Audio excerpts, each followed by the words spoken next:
se aproximar dessa comunidade acadêmica também é muito importante, que essa molecada está precisando ficar mais perto do mundo real, do mundo da prática, né? E eu acho que isso é primordial para o futuro deles, né? Para a formação dessa turma, né? Hoje é muito mais ainda do que era na nossa época, né, Atla?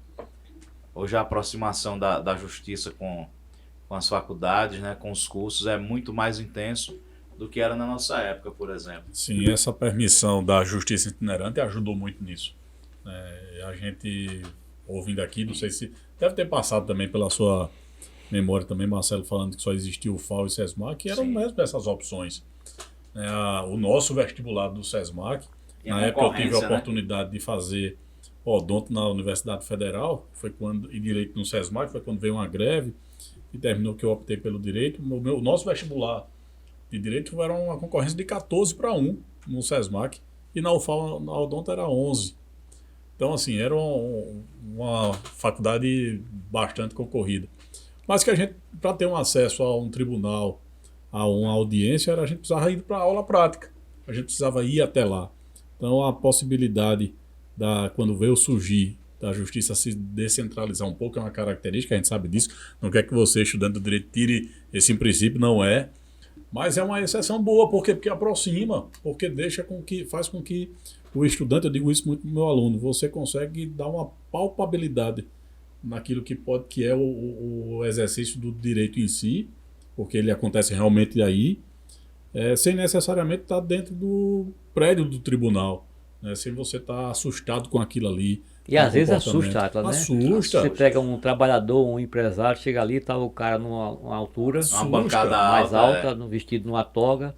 Às vezes alguns desprevenidos batem aqui, né? Se você omitir, você vai ser preso. Uma testemunha que vem para colaborar com a justiça, eu vou ser preso porque eu vim aqui dar uma colaboração. Né? Botou a camisa, e às vezes aquele tem um costume da rua, não com a camisa mais aberta, né? E esse ambiente às vezes assusta. Assusta, com certeza. Assustou a gente. Né? Enquanto estudante, enquanto operador do início, quem não lembra da primeira audiência que fez? Assusta, então... E depois, Lázaro, desculpa interrompê-lo, às vezes depois de muitas estradas rodadas, em vez de quando a perninha treme, na sessão oral, na audiência onde a coisa... Né? Treme, eu fui dar... Até a menina me marcou no Instagram, que a gente advogando com um caso assim, muito relevante aqui, antigo e tal, que terminou vindo pra gente, né? E a gente foi lá e tal, veio advogado do Rio, que atua junto com a gente e tal. E a gente chegou lá pronto para sustentar, mas aquela coisa. Pô, já que veio o advogado do Rio, como é que vai ser o roteiro da sustentação dele? Para eu saber se eu vou precisar sustentar ou não, e o que é que eu vou precisar falar. E aquilo, a causa muito relevante, mas muito relevante. Então, dá aquela tremida. Tanto que quando o presidente da turma, da primeira Câmara, primeira? Acho que Tutimé Zairan, né? Nosso desembargador do quinto. Aí, Tutimé Zairan, os advogados, se tiverem inscritos para sustentação, tem aquela praxe hoje para dar celeridade, né? O voto é favorável. Antecipa que para poder a pessoa dispensar ou não. Aí disse, o voto é favorável, o advogado vai sustentar. Aí, não, obrigado, o advogado do Rio falou obrigado. Aí eu mandei obrigado, comandante. Eu só chamo o desembargador do Timé de comandante, né? Obrigado, comandante.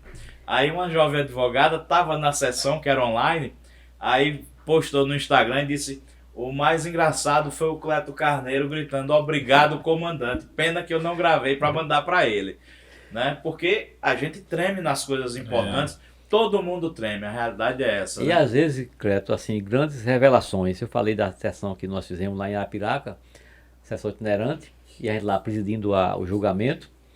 E, como falou, é praxe, né? A gente antecipar, até para dar celeridade, não deve praticar atos desnecessários, né, num processo. Antecipar o voto, às vezes antecipa até que os desembargadores entre si, ele trocam as informações. E aí uma jovem advogada, que eu não lembro o nome dela, e também acho que talvez não citasse, lembrasse, mas é um caso interessante, onde a médica era a reclamada e o hospital era o reclamante. E aí eu disse: doutora fulana, o relator doutor Antônio Catão, posso antecipar o voto? Antecipou, e o doutor Catão antecipou o voto, que era favorável à tese que ela defendia. E assim demais, eu disse, a princípio acompanha o senhor relator. Vossa Excelência dispensa a assistência oral e eu resisto aqui à Vossa Excelência. Ela disse, não, eu quero falar, com voto favorável.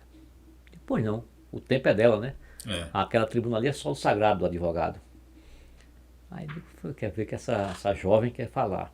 Primeiro começou elogiando esse trabalho, a iniciativa, aquela oportunidade histórica.